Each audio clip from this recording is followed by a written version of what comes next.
Commissioner Sanchez, and Michael Lemchaco, and Commissioner Peter Roy Martinez is excused.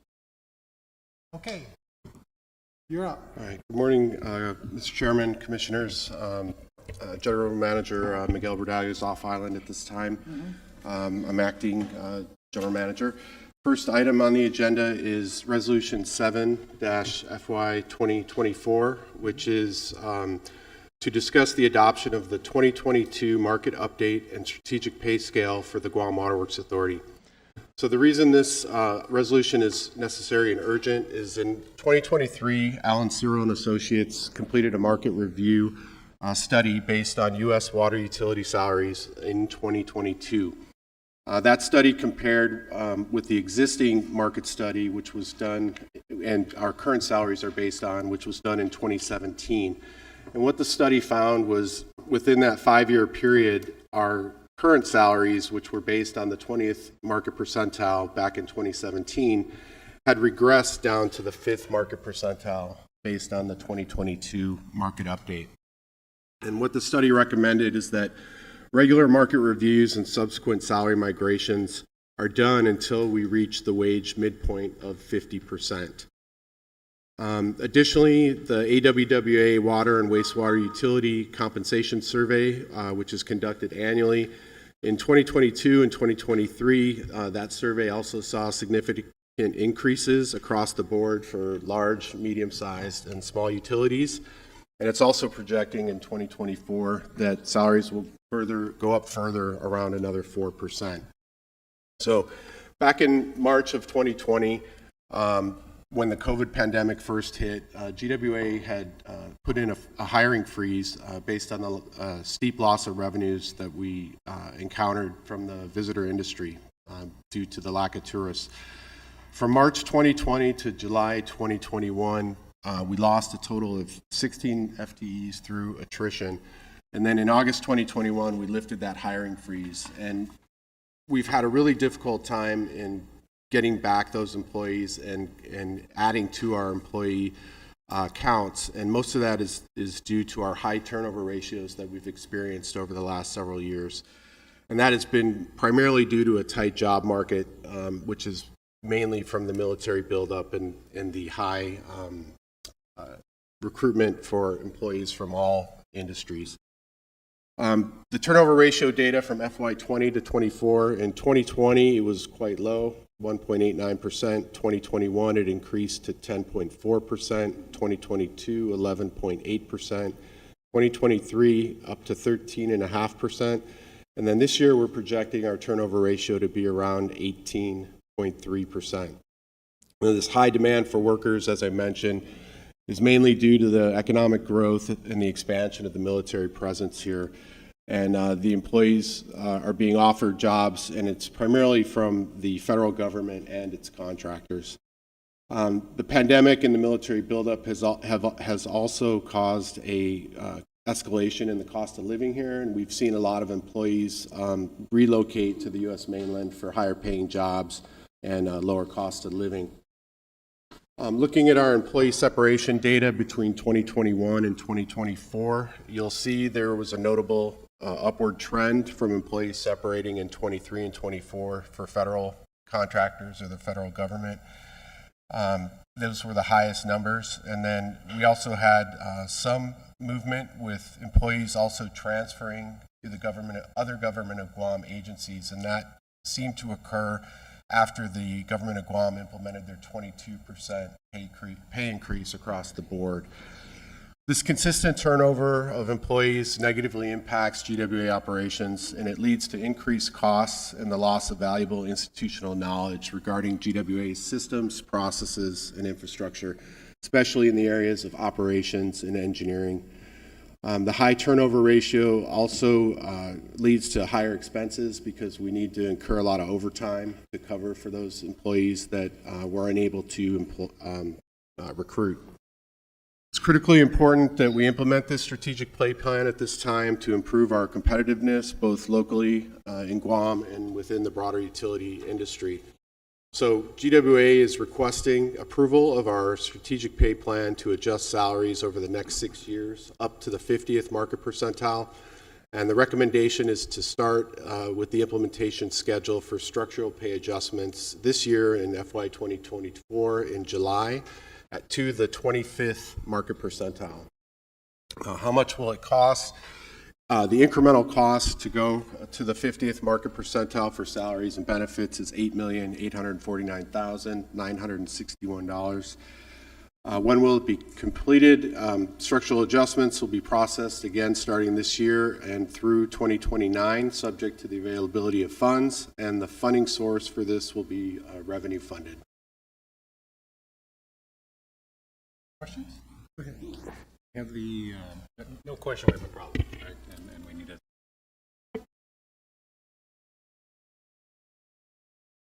salary adjustments to move us up. And we've been pretty consistent since we set up CTP pay and recognize the need to think about professional pay seriously and be competitive. The $8 million over the next 6 years, right? 5 years? Is that already in our rate plan? That is being debated and considered by us in the PUC? It is. So, I mean, the challenge is it's a challenge for ratepayers because we ask pay more so we recruit and retain, but if you don't have the expertise to run a good wastewater system, then you end up paying for that later. I think kind of what we learned in the years before this DCU and the inability to attract and retain qualified talent and skill. I understand we've lost some key people that we've had for a number of years just recently, again, mostly to the federal government, federal contractors, because there's so much going on with and you're seeing it even in the total labor market, extremely tight, very difficult to recruit. So the fact that it's already in the proposed rate adjustment at least gives me some comfort that it's not on $8 million is not on top of it, right? And it's front loaded in order to kind of if I'm reading it right, you want to accelerate catch up, and then it's not as demanding later years. But we've also just learned that even when you're aggressive, the rest of the market competing against in the United States, or to retain people that might move to the US because of other challenges, then we now have the problem that you're discussing. Else, sort of damned if you do and damned if. But we need to attract and retain people who rely on water, and we need to protect the environment with manage the wastewater that we. That takes talent, skill, and the ability to gain that or attract that. I appreciate the sentiment of management. I'm much more aggressive in terms of supporting our employees who do choose to stay and work on water and wastewater challenges and opportunities. Appreciate the colleague tackle it. An overview, I think you provided a problem and a proposed solution.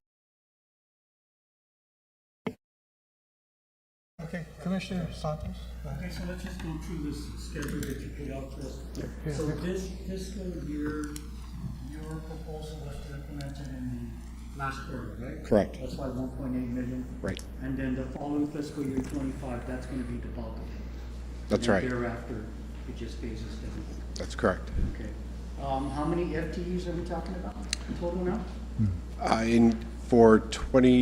For the current, I think we're at about 355, and then the plan for 2025 is 376, and then it goes to 388 in 27, and then I think 396 in 28, and then 410 by 2029. Okay. Tell them real quick, what percentage is this of our personnel budget?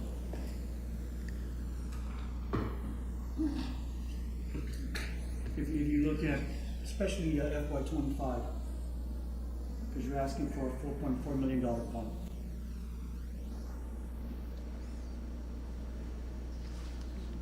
And then the other question I have is what's going to be the average if you want to look at an increase per employee, you can scale that up for us also. Yeah, for that one, we'd have to probably go back and calculate it, so we can have that by Tuesday. Tuesday. Or even by Tuesday? By Tuesday. Yeah. You can even- Good questions. It'd be nice to see the percentage across the board. You know, the benchmark has already been set. Everybody thinks they're gonna get a 22% raise. I mean, No, that's not us. That's the, That's a perception out there. right, that's already out there in all the cut forms, so. If you can just give us those numbers and provide that, and then I think Simon answered that one. It's built into our rate. And, you know, and the big difference too is we do a wage study with Searle, where he's doing comparables in the US. I'm not sure, in fact, I would doubt that the type of analysis for the 22% pay raise, which is just across the board, you know, kind of shows that there wasn't a lot of analysis. It was sort of, here's a number,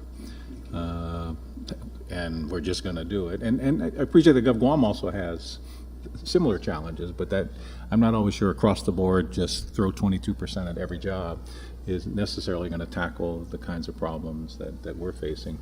This is a lot more targeted, and thank you, Commissioner Santos. I think the information you're asked for tolling by Tuesday would help all of us, and a full disclosure, should we approve it, to why we're thinking about this and how it would affect ratepayers and how it would affect employees, and hopefully it stems the tide. The data you presented earlier is pretty striking of how many people are leaving Guam, how many people are leaving GWA, and we can't do much on the cost department per se, other than water and wastewater bills, which are still your cheaper utilities, cheaper than the internet, cheaper than power, right? But we clearly can do something on the attraction and retention of our own employees that have chosen to make this their profession and pursuit. So it's an excellent discussion, and thank you, Commissioner Santos.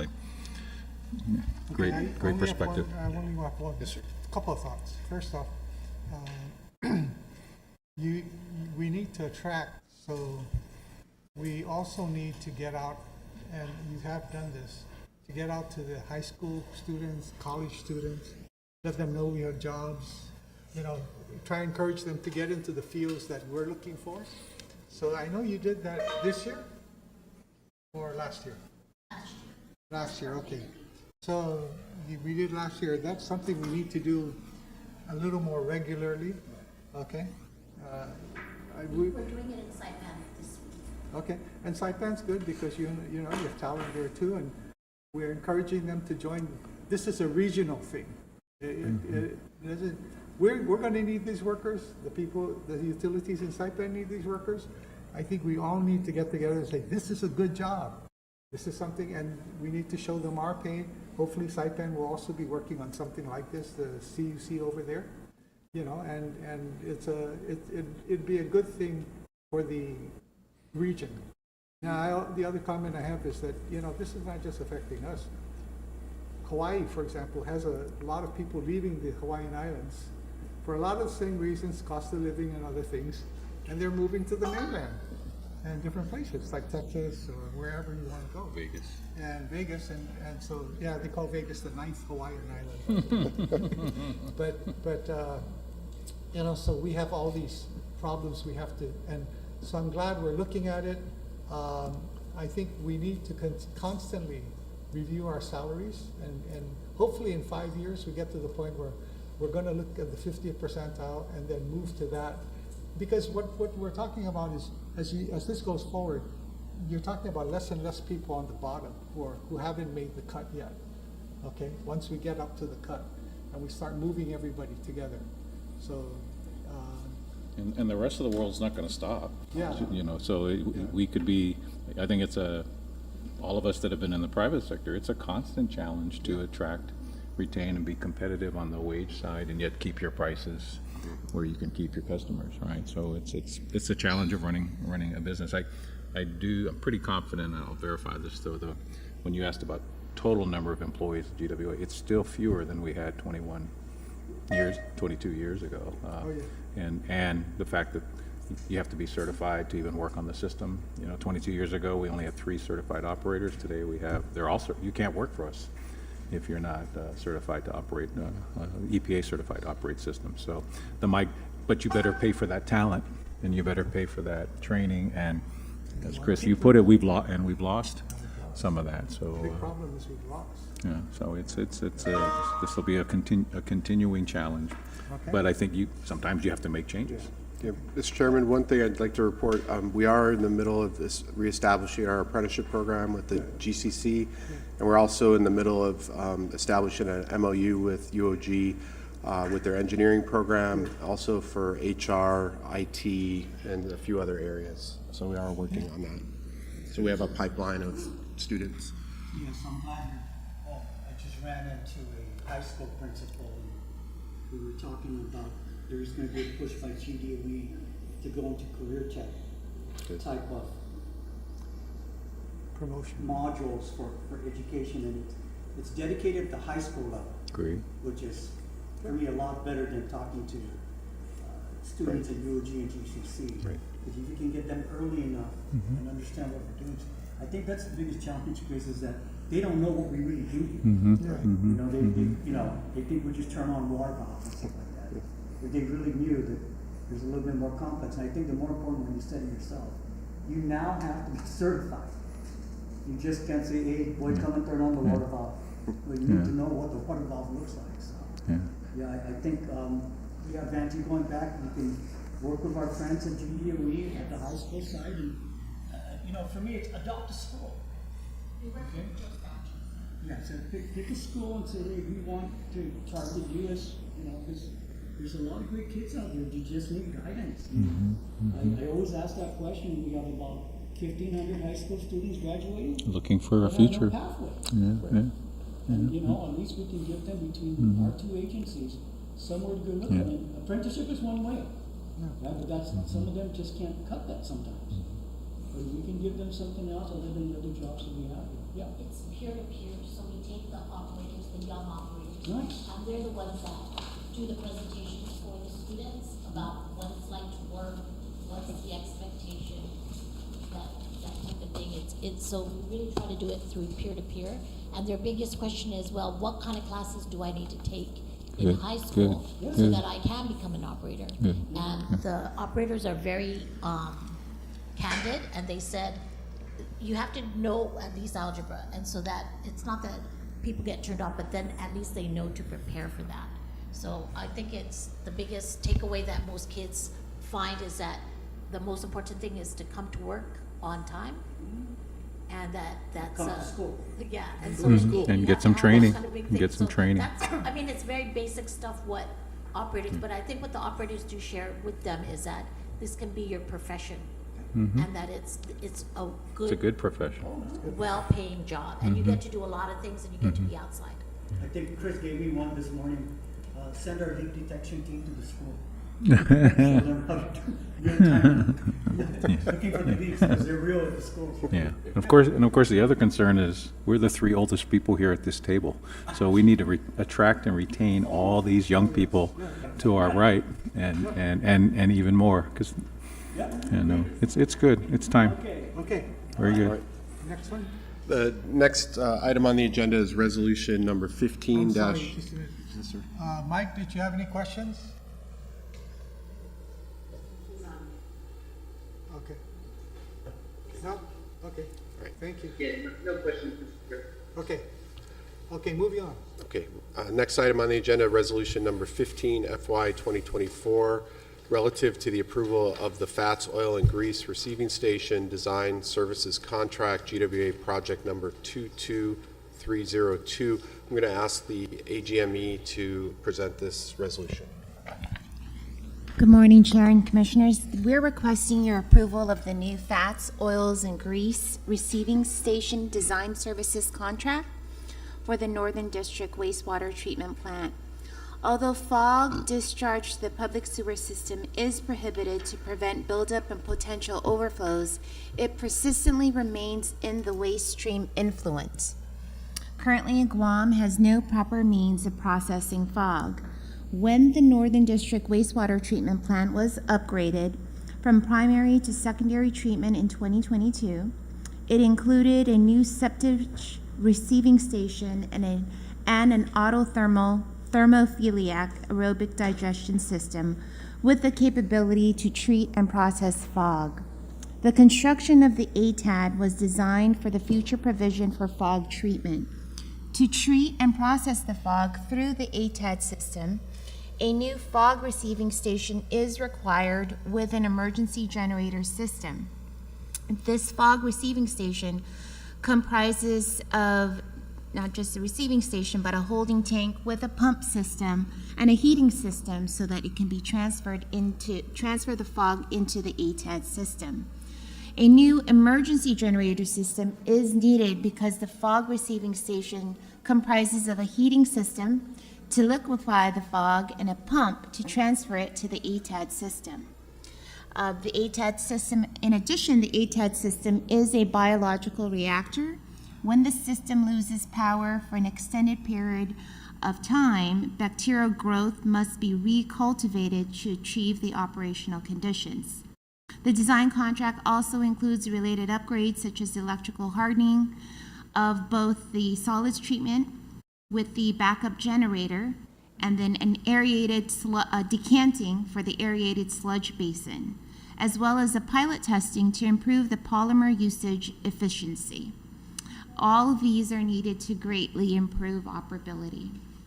So therefore, we're requesting you to find that the terms in the scope and fee proposal as described in Exhibit C are fair and reasonable, that it also requesting authorizing GWA management to accept the scope and fee proposal from DCA in the amount of $1,430,527 and approve the total of amount of $1,430,527.72 plus a 5% contingency of $71,526.39 to bring the total authorized funding amount to $1,502,054.11.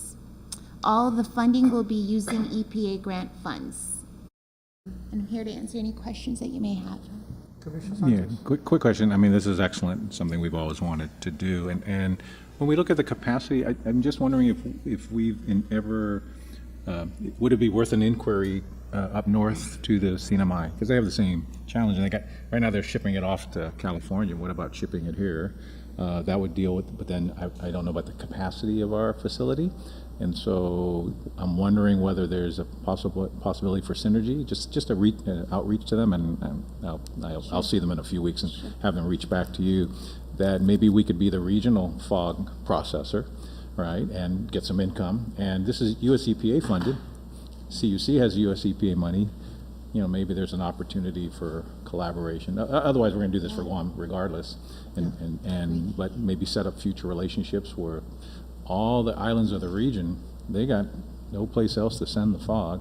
And if we could collaborate then, and then make it big enough or design it, I'm sure Miguel's thought about all of this and you have, that it's modular enough that even as just Guam grows in the next 20, 30, 40 years, 50 years, the ability to add more capacity for fog. Hopefully we'll have less of it. You know, I know we work hard to say don't clog with fog and battle it, but we know it's an imperfect system and always need to constantly educate people. And eventually you got to process what does get fogged. And we now are on the doorstep of building a facility. And maybe there's some opportunities to think about expanding the capacity for the region. So just throw that out there. Okay. Any other questions? Mike, do you have any questions? Yes, not. Okay. And we have one more item. And the last item on the agenda is resolution number 18-Y2024. This is relative to approval of additional funding increase to the indefinite quantity contract with JMI Edison for submersible pumps and motors for GWA deep wells. This project is necessary and urgent because we're seeking this additional funding due to the replenish our current inventory stock levels, which are pretty low. And the main reason that our inventory levels have gone below what we had projected projected is due to a lot of the damage that we suffered during the Typhoon Mawar restoration. There was, because of the power quality, there was a lot more pumps and motors burning out during that period, and it's even still continuing on after the recovery. And so we do have an existing IFB procurement. We did receive 2 bids for that procurement, but we're in the process of clarifying some things in the evaluation stage, and we don't project that that procurement is going to be completed for another couple of months, and then the award, and then there'll be additional lead times to place those orders. And so in order to get this done and replenish our stock to safety levels, we have just until the end of May on the current contract to place this order. So we're requesting an additional $400,000 of funding be authorized on the existing GMI contract, which would bring the total value of the contract to $3,692,971. I do want to note that the PUC has authorized us to the current level of funding that was authorized by the CCU, and that is at the 20% contingency fund level for PUC. So we will need to seek ratification from the PUC if this resolution is approved and we place that order for the pumps and motors. We feel that it's critically important that we place the order now in order to make sure we've got adequate stock to run the operation. Any questions? Okay, money, how are we doing? Do you have anything to report, Tully? Or you'll do it on Tuesday? You want to run through the GM report? Or the GM report? Yep. And then we'll pretty do the straightforward. finances at the end? Sure. Okay.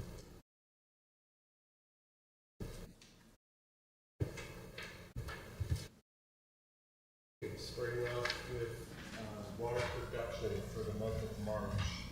We were at 38.7 million gallons of production per day.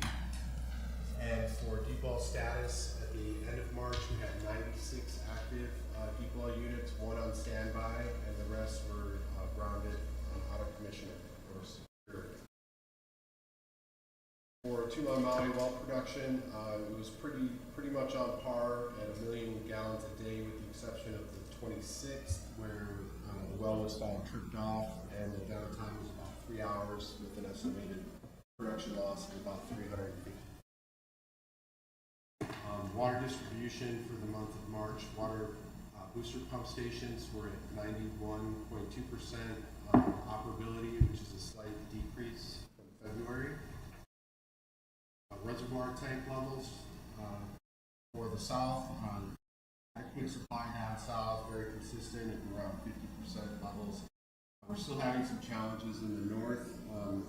We started the month at 30%, saw it dip down to almost 15%, but then we see some stability happening towards the end of the month, right around 20%. We're still not at levels we want to be at, and we are working to improve. What's the headache there to get us back to 30? Get us back to the Yeah, what are the headaches on maintaining tank level up north?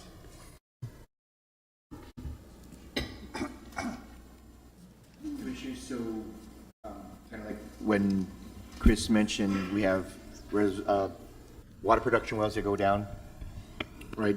The 2 or 3 water production wells, when they go down, it almost has a cascading effect Right. to the reservoirs, you know, from McGigu then down to almost like Bergata. So the constant, or keeping our water production intact, keeps us Constant, steady, keeping it, yeah. and then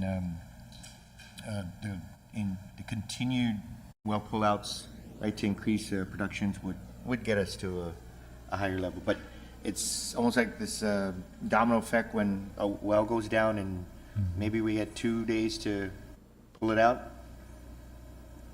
That loss of production, does affect the reservoir.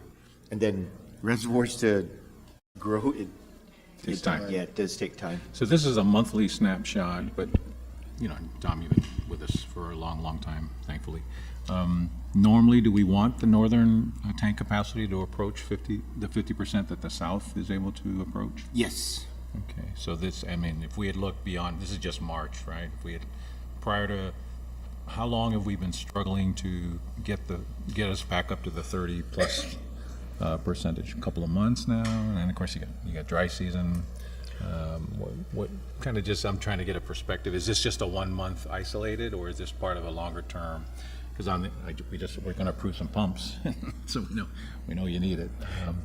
Just Well, kind of give a perspective on that. You know, it's a little bit more than a month, you know, because it's month over month when we do have wells that, you know, up north that just, you know, keep failing Fail. on us. We've had a couple of our wells that, you know, within a 6-month period had failed on us, even though we just literally changed them out. So this constant catch up, maybe if you say it that way, if we'll say it that way, I'll say it that way, that it's just as long as we work towards getting up and running, I think we would find ourselves to get up to a higher level. But it's sustaining those, you know, keeping those wells without the motors burning out or pumps, you know, having mechanical issues. So is our goal to try to get closer to 50? And like from your point of view today, we're a month to 3 months away from it, or it's gonna be more of a chronic, longer term challenge? No, I think there's a near term Okay, good. goal. You know, one of the things that actually helped was the recent hiring of a crane operator. We can now really be very strategic in our well pullouts. Well maintenance, yeah. You know, before we had a gap where we had not had a well operator, and we had to work with GPA or even a vendor. And so, you know, sometimes we don't attack a well pullout right away because we're having to coordinate things. Yeah. So now that we have a full-time crane operator, there's a strategic plan to get our production. So our hope in future months, this percentage begins to climb back. Yes. Okay. Thank you, Mr. All right, moving on to wastewater collections. Pump operability on wastewater collection side is at 81.7%, which is down a little bit from the previous month. Wastewater treatment plant, average flows 9.85 million gallons a day. Sludge generated was, that was for the month. Average daily flows. Sludge is at 1 million pounds, and the cost of that was $97,521. Moving on to asset management, equipment preventive maintenance to corrective maintenance ratio, we've got 76% preventive maintenance work orders to 24% corrective. The completion on those, the preventive is completing at 92%, and the corrective maintenance work orders are completing at 93%. Chris, just before you, can you go back to the wastewater flows? I'm just noticing a trend of declining flows. Is that weather related? Is it getting drier, or? Yes, I think as we move close into the dry season, that That reducing. historically would go down. Okay, I didn't want to believe that there's fewer people using the restroom. But there are fewer people, so, but it's such a. And tourism is still struggling to come back. But I look at it in September, October, it was higher, but then if that's more weather related, rain flow intrusion into the system, then that explains that. Okay. And then Thank you. wastewater collections for CCTV, sorry, I skipped this slide. For the month of March, we were under our target of 5.21 miles at 4 miles. For the year, though, because we had exceeded in previous months, we are at 46.98 miles compared to the target of 46.21. So we're at about 101% on that. Okay. And then back to asset management. On the corrective maintenance work order ratio for leak repairs versus equipment repair, with equipment repair work orders are at 48%, leak repair at 52%, and the completion rate for those work orders for equipment repair is 93%, and leak repairs is 99%. Moving on to the One Guam update, there was no updates on licenses, leases, property. There was Route 16 intertie, additional information. So DOD needs water, estimated about 400 gallons per minute when the transmission line at Route 16 is shut down for replacement. So GWA Engineering is working on the modeling the area with the new water requirements. Interagency billing and contract agreement. So at this time, GWA is working with, I believe, DOD NAVFAC to establish a utility service contract with them so that we actually have an agreement for getting water from them and for them getting water from us and for any services, other services that are provided. Can we overcharge them like they're overcharging us? We can try. The only other notable updates were the interties with the Anderson Working Group, water sharing arrangements. Anderson's very interested in water sharing arrangements, so we need to set up a working group to talk about that and the possibility of GWA getting water from Marble Wells. The Anderson Intertie Group will meet in April. Moving on to court order summary, there's no changes, still at 97.8% completion. For the SSOs for the month of March, there was only 2. That's good. And then for land acquisition summary, there was really no activity compared to the previous month, with the exception of we had to resubmit a survey map to land management because it had the wrong director's name on there. Leak comparison of leak reports versus leak repaired. For the month of March, we had 281 work orders completed out of 299 requested, which is about 94% completion rate. And the number of reported leaks during the month was actually down by about 28 from the previous month. And then the next slide just shows the work order for leak repair and the completions on a daily basis. Next slide is the accounts receivable for active customers that are 60 days delinquent or more. On the residential side, we had a decrease in the amount of receivables by about $13,301, and that was 290 less accounts are delinquent for the month of March. On the commercial side, there was a decrease of about $55,000 on the receivables, and 27 less customers are delinquent for that month as well. On the customer service side for March, average wait times were at 4 minutes, which is up a little bit from the previous month of 3.4. The number one reasons for people visiting the locations at the Fidian is the application for water accounts, Hulali, copy of bill, Upper Tumon, bill disputes. Wonder, is it just northern people that are disputing their bill? I'm just curious. It's an interesting analysis.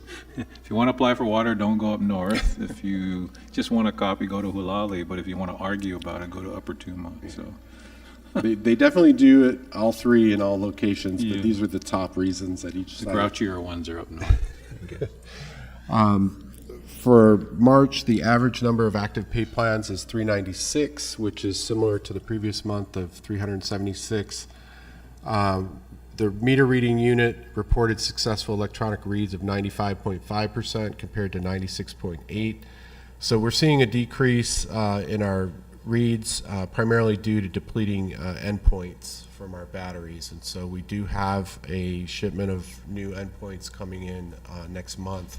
So we will start to go out and replace those ones that have been failing.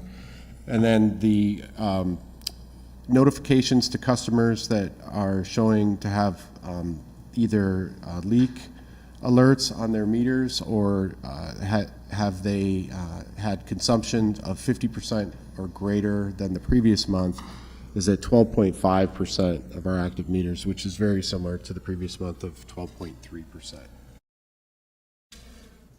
And now Tolling will do the financial update.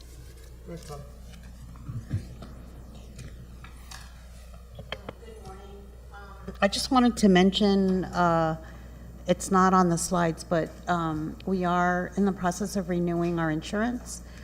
And just got the good news last night that our property insurance, even though we had some damages from the typhoon, the premium is gonna stay the same.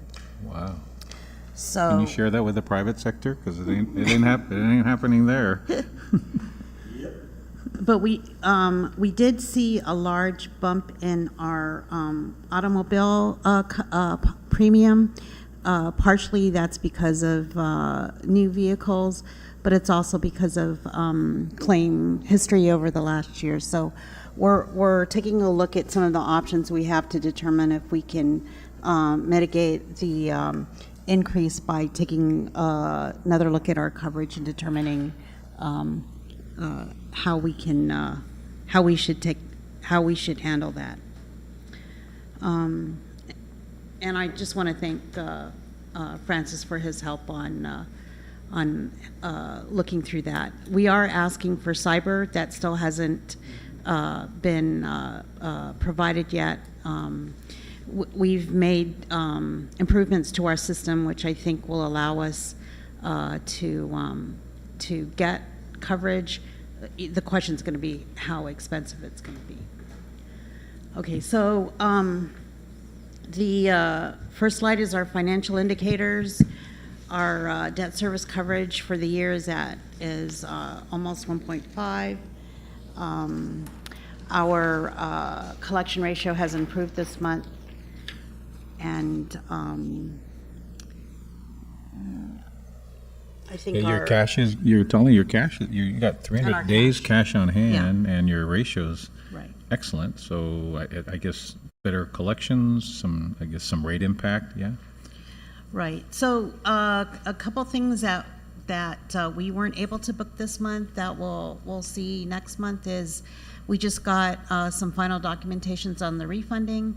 So we'll be making the adjustments to our debt service and our bond balances. And we're also looking at some information that we recently received from the Navy.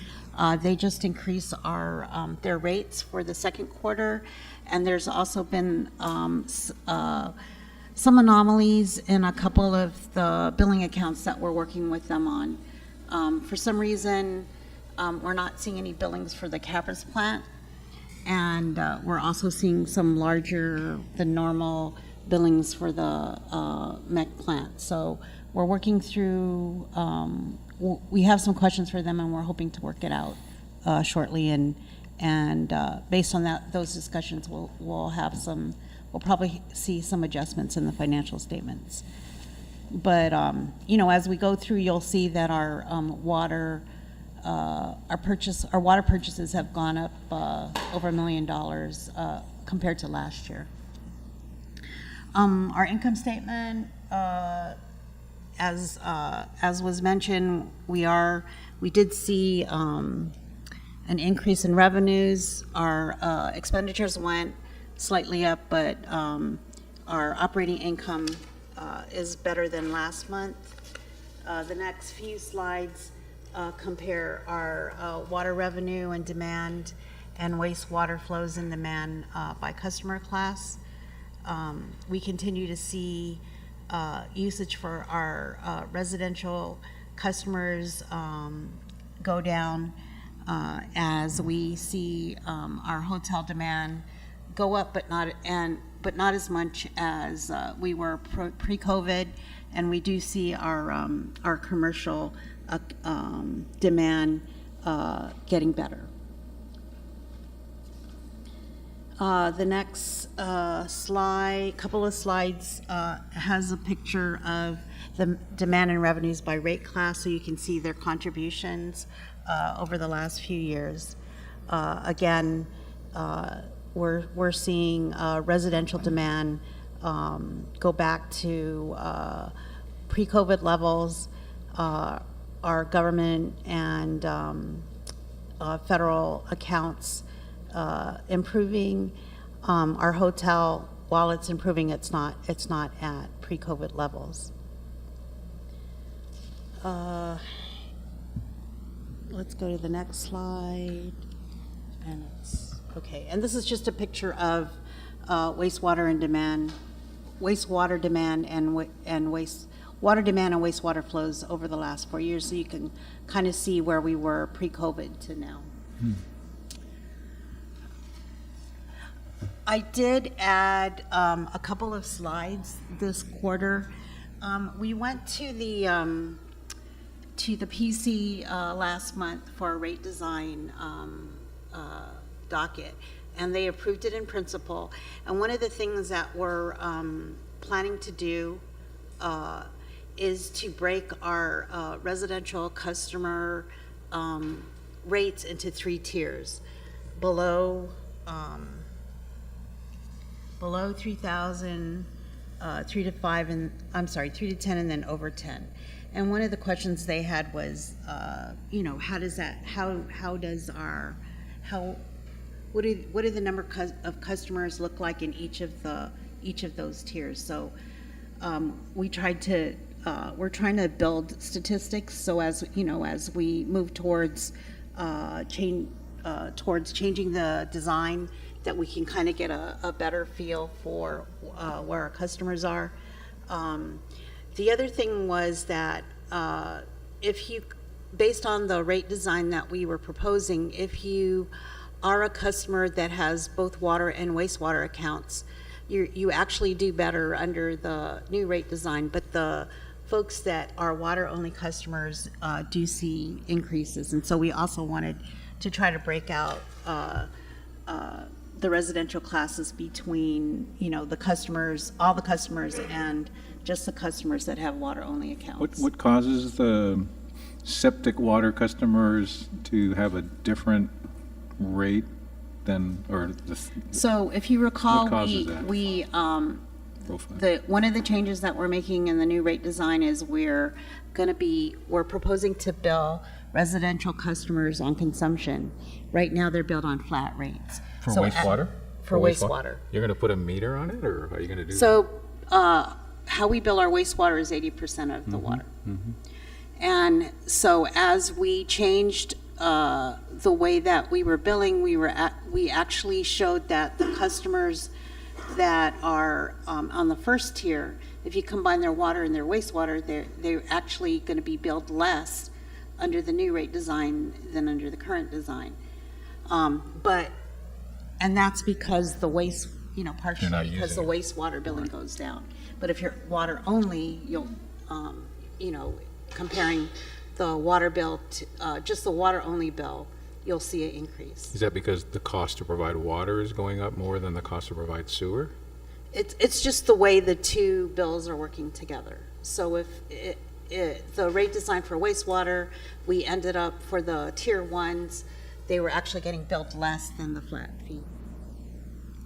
Oh, okay. So those customers are going to see an increase, but those are the smaller ones, right? Right. How about the tier I 2s think and 3s? the tier 1 and the tier 2 were seeing decreases, and it was the tier 3 That will see the that was seeing an increase. And, you know, part of the rate design is to discourage high use. or yeah. to encourage Yeah. conservation.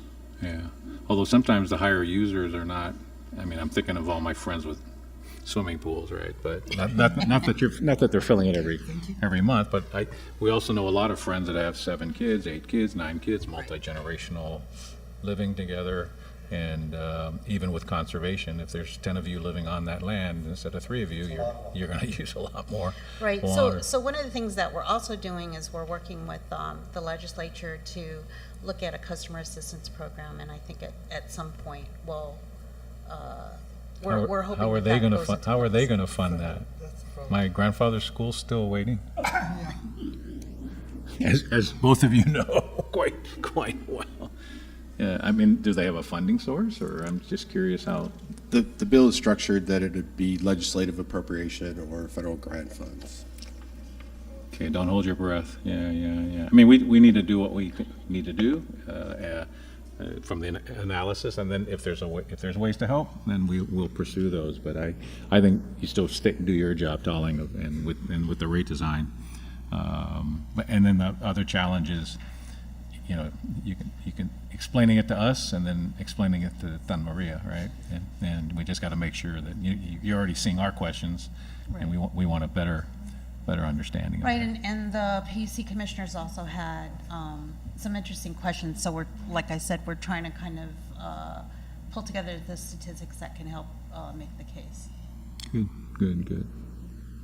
So this is a quarter end report, so we have a couple of additional slides, and the next couple slides show our top 10 water and wastewater customers. So looking at that, you can see they're either government of Guam entities or military for wastewater and hotels.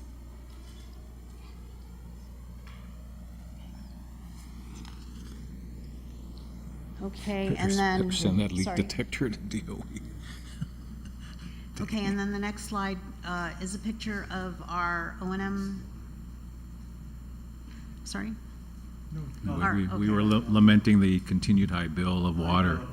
Yeah. And actually, it'll be interesting if they, with 7,000, that's interesting. There's 7,000 fewer students, but look at the water bill, right? And this whole idea of maybe having fewer schools to serve a smaller population, and would that help DOE? Not help, on the water side. My father's still on school, still has water and power running, even though there's no, Yeah. So why did they do that? because it's now either the only son. Well, who's paying for that? DOE or we GWA or we DOE? It's still in the DOE bills. We the public.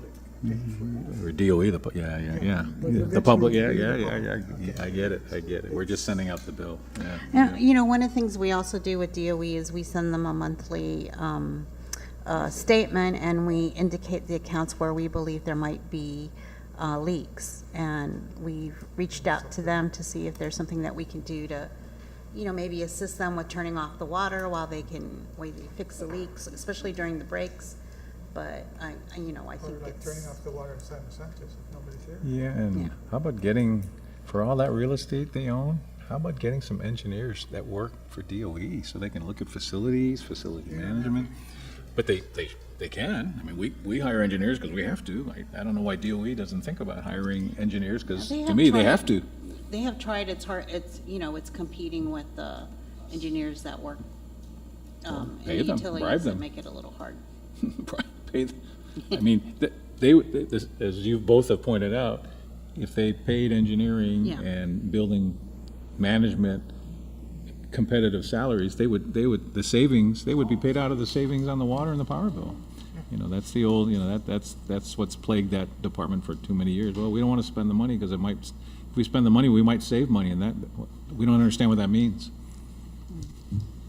It's like the challenge of shutting down schools. Good luck. Well, if you got 7,000 less students, I don't know what the challenge You is. know what the math is on that? 400 teachers should be eliminated.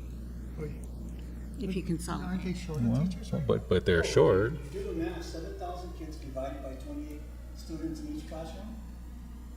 Maybe you could pay fewer teachers more money to teach fewer kids and fewer It's facilities. interesting math. I mean, yeah, and it's an interesting It's a dynamic planning process to think about, but I like the way we think about those things. Hopefully somebody's going to think This about it. closes the schools that are losing students, Uh-huh. the number of staff that are still there, and we're the teachers. Yeah.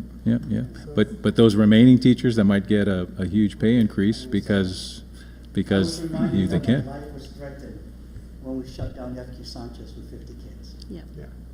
Okay, okay. so Anyway, let's go. that's a Okay. Okay, different board. so. Yeah, that was your old board. Tell us old. This is a picture of our year-to-date expenditures. As I mentioned earlier, we saw a jump in our water purchases between FY '23 and '24. We're about 1.8 million more this year. The next slide shows a cut up by departments. The largest share of expenditures going towards water. That includes water purchases and power for the wells. The next slide shows a picture of revenues against demand.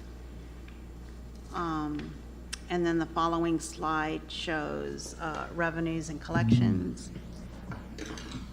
So that's why your cash is better. You had a rate increase and your demand has gone up, Yeah. right? Okay, well, Well. people are using water, for better or then- for worse.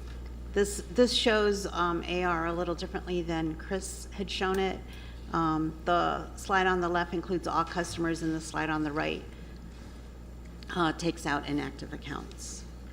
And then this, I need to fix this chart, but what we're trying to do here is attempting to show where we're spending our CIP monies for the year. And this is year to date by funding source. And then we tried to color it by water, wastewater, electrical in general. So this year we did not spend any CIP funding. I need to take off DOD, and we didn't spend any from ARPA or SDC as yet. And then the last slide is our debt service, but as I said, we need to update that for the refunding. Okay, good. And I'm happy to answer any questions. It's good. It's good. Very good. I'm good. I'm good. Go ahead, Mr. Santos. To our lawyers, can you guys just update us by Tuesday on our, the latest on our thing with the solid waste people? Yeah, just Because we're in the news, refresh our memory on that. get us up to date what's we can't do.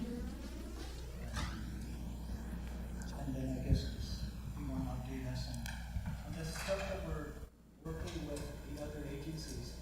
We're not gonna be going in there, right? We're just. As I understand. Correct. Don't forget that our meeting next week is Wednesday, not Tuesday. Oh, Yeah, we Wait. moved the meeting to. oh, that's right, that's 24th right, that's of right, because November. so Michael, You could- and Mike. yeah. Okay. And then, oh, just the quick, procurements, are we, how are, on the GWA side, are there any challenges with procurements that haven't been able to clear the AG's office yet? No challenges. We have received some responses from Assistant Attorney Generals. So there was a little bit of inconsistency when the AG issued his letters in late February. We did receive emails from specific assistant AGs saying that they would no longer review the procurements. But shortly after, maybe the third letter was issued and some confusion maybe sincerely was caused by the AG. The procurements were picked up again by those AGs. And So so recently we received, I know we received an email this week with Assistant Attorney Generals requesting for some documentation and showing proof that they are reviewing the procurements. Okay, so improvement, better, as far as you can tell? Cross your fingers? Say it right.